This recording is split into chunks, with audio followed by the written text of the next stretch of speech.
का मैल, 8 पहर जूझत ही बीता, जस कोल्हू का बैल। चोलिया काहे ना धुलाई, सुंदर बांके जोगिया। तो गंगा जमुना जैसी पवित्र नदियों में बहुत स्नान किया, किंतु मन का मैल दूर नहीं होता। इन आरंभिक प्रयासों से पुण्य की वृद्धि तो होती है, लेकिन स्नान के पश्चात जब हम बाहर निकलते हैं तो अनेक नवीन पापों का सृजन कर लेते हैं। किंतु ज्ञान एक ऐसी गंगा है, जब इसमें एक बार अवगाहन कर पवित्र हो गए, तब पुनः आत्मा में कोई दाग लगता ही नहीं। इसलिए भगवान श्री कृष्ण ने कहा कि न ही ज्ञानेन सदृशम पवित्रमीह विद्यते। ज्ञान के समान सृष्टि में पवित्र करने वाला निसंदेह कुछ भी नहीं है। उस ज्ञान को पाए कहां?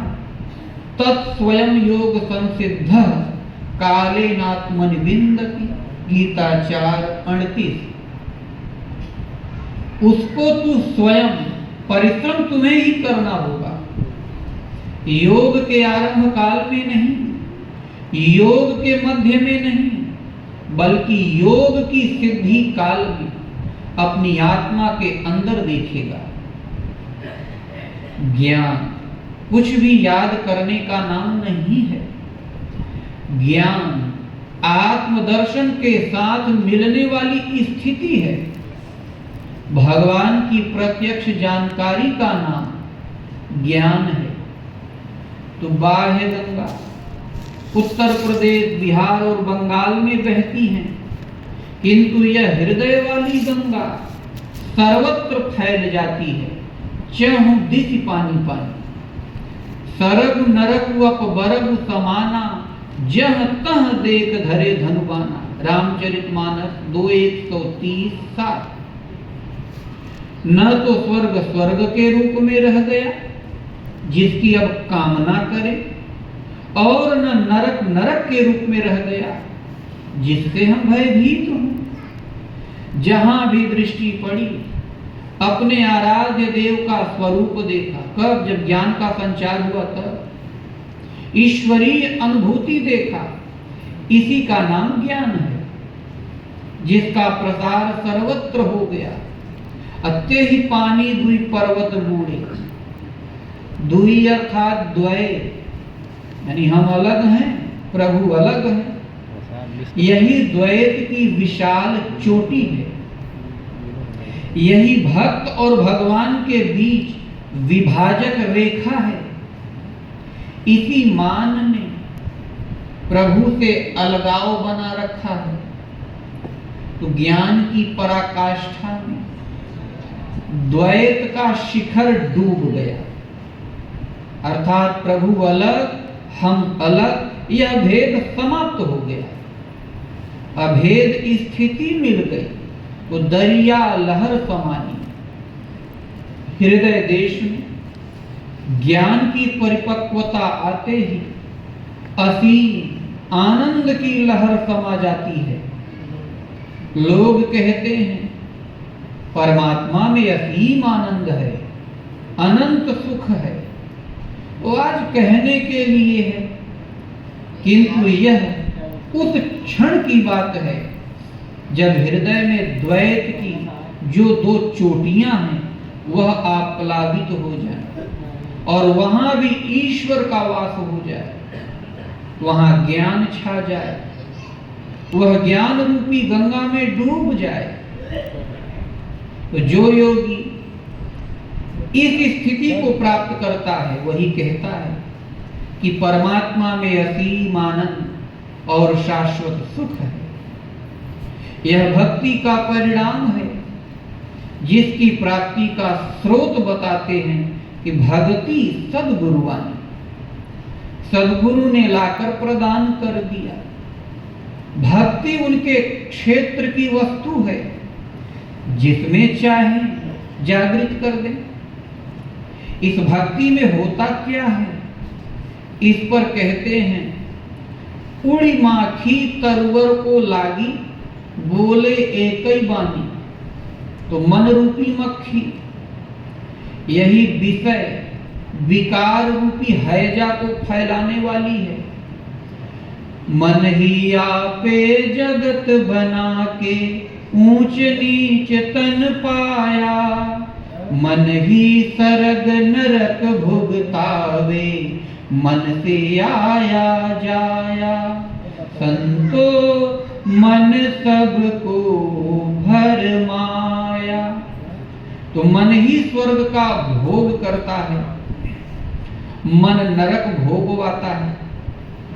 मन से ही संसार में आना जाना है, जन्मना और मरना लगा है। तो सारे अनर्थों की जड़ मन है।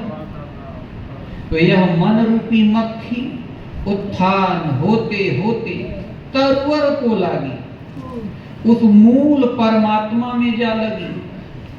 जैसा भगवान श्री कृष्ण ने गीता के अध्याय 15 के प्रथम श्लोक में संसार को एक वृक्ष की संज्ञा देते हुए कहा, ऊर्ध्वमूलम् अधः शाखम् अश्वत्थं प्राहुरव्ययम् छन्दासि यस्य पर्णानि यस्तं वेद स वेदवित्।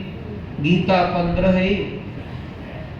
ऊपर परमात्मा जिसका मूल है, नीचे कीट पतंग पर्यंत प्रकृति जिसकी शाखा प्रशाखा है। संसार अश्वत्थ का ऐसा एक वृक्ष है। वेद इस वृक्ष के पत्ते हैं। जो इस वृक्ष को मूल सहित जानता है वह वेदवित है, वेदज्ञ है। संत कबीर कहते हैं कि मन रूपी मक्खी उत्थान करते करते मूल परमात्मा अर्थात अपने उद्गम का स्पर्श किया तो बोले एकई बानी। इस लक्ष्य की प्राप्ति वाला महापुरुष समाज में कभी दरार नहीं डाल सकता कि आपका भगवान काला है, हमारा गोरा, हमारा बड़ा या दाढ़ी वाला, ऐसा कभी नहीं कह सकता। यदि वह समाज में ऐसी दरार डालता है तो उस गरीब बेचारे ने अभी कुछ पाया ही नहीं है। प्राप्ति वाले सभी महापुरुष एक ही वाणी बोलते हैं कि परमात्मा एक है। उसके स्पर्श के साथ वह उसी भाव को प्राप्त हो जाता है। ता माखी को माखा नहीं, गर्भ रहा बिनु पानी, संतो भक्ति सद्गुरुवानी। जहां मन रूपी मक्खी ने उस मूल का स्पर्श किया, भगवान का स्पर्श किया, तो जानत तुम्हें होई जाई। उन्हें जानकर वह भी वही हो गया। तुम्हारी कृपा पाव कोई कोई, प्रभु आपकी कृपा से कोई कोई बिरला ही पाता है। वह आपको किस रूप में प्राप्त करता है कि आपको जानकर आपका स्वरूप ही हो जाता है। सेवक सदा के लिए खो जाता है, स्वामी ही शेष बच रहता है। अलग से कोई स्वामी नहीं रहा, इसलिए गर्भ रहा बिनु पानी। ईश्वर प्राप्ति का गर्व शेष रहता है कि अहम ब्रह्मास्मि, एको ब्रह्म द्वितीयो नास्ति, प्रज्ञानम ब्रह्म। इसी स्थिति को अन्यत्र कहते हैं, कोई अपने में देखा साईं संतयति। वह अपने स्वरूप में ही अपने को देखता है, तो यही है गर्व। वह शुद्ध स्वरूप की स्थिति वाला हो गया। अब जिसे पाना था पा ही लिया, आगे कोई सत्ता बची ही नहीं, तो भजन करके ढूंढे किसे। वह भजन करता ही रहेगा या अंत में कभी इससे छुट्टी भी मिलती है? इस पर कहते हैं कि नारी सकल पुरुषवई खाए, ताके रहत अकेला। वैराग्य, विवेक इत्यादि जिन जिन को भक्ति ने आरंभ में जन्म दिया था, उनके द्वारा हृदय की जड़ता दूर हुई, फिर ज्ञान रूपी गंगा का स्रोत मिल गया, द्वैत का विशाल शिखर डूब गया, मन रूपी मक्खी मूल तक की दूरी तय कर मूल भाव को प्राप्त हो गया। अब कोई सत्ता बची नहीं जिसकी वह शोध करे। इसलिए विवेक और वैराग्य की अब कोई आवश्यकता ही नहीं रहती। राग है ही नहीं तो वैराग्य किसके लिए करें? स्वरूप में स्थित है तो विवेक द्वारा किस आत्मा को देखें? इसलिए भक्ति की अधिकतम सीमा तब है जब ज्ञान, विवेक, वैराग्य इनकी आवश्यकता न रह जाए। तो नारी सकल पुरुषवई खाए, ताते रहत अकेला। इसलिए वह अकेला है, स्वयं की स्थिति में है। कह कबीर जो अब की बूझे, सोई गुरु हम चेला, संतो भक्ति सद्गुरुवानी। संत कबीर कहते हैं कि अब जो स्थिति है, इसको जो समझे, जो परख ले, देख ले, वह गुरु है। गुरु एक पद है, एक स्थिति है।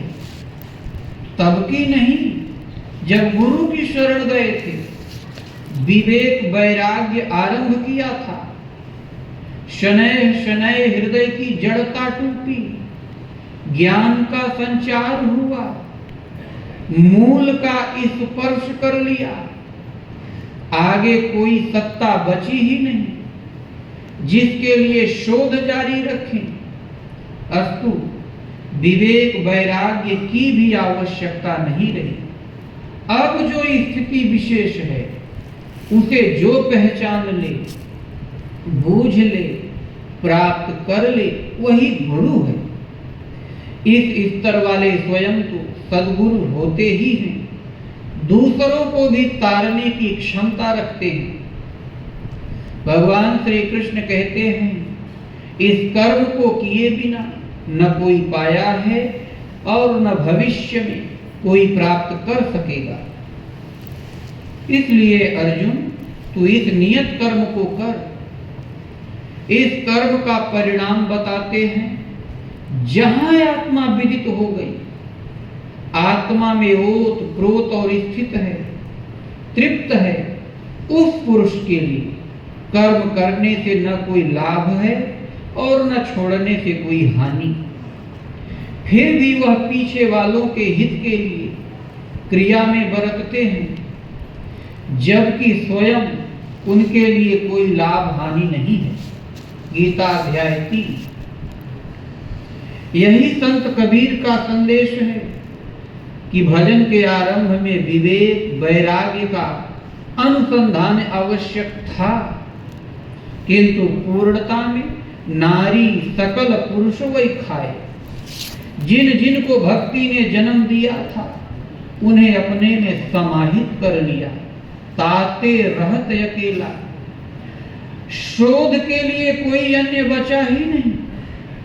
अब जो स्थिति विशेष है उसे जो प्राप्त कर ले वह गुरु है। इसी स्तर वाले पूर्ण पुरुष सद्गुरु कहलाते हैं।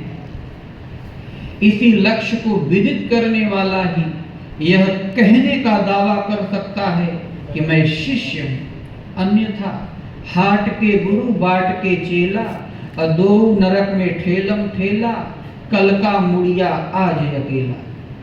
शिष्य शिष्य सब ही कहे, शिष्य भया ना कोय, पलटू गुरु की वस्तु को, लखे शिष्य तब होए। सब शिष्य ही तो बनते हैं कि मैं महाराज जी का चेला हूं, उन महापुरुष का शिष्य हूं, किंतु सच्चे अर्थों में कोई शिष्य नहीं बन पाया। संत पलटूदास जी कहते हैं कि गुरु की वस्तु भक्ति को जो प्राप्त कर ले उसके अनुसार साधना करे, साधना के परिणाम में मूल का दर्शन कर ले, वह रहनी पा जाए।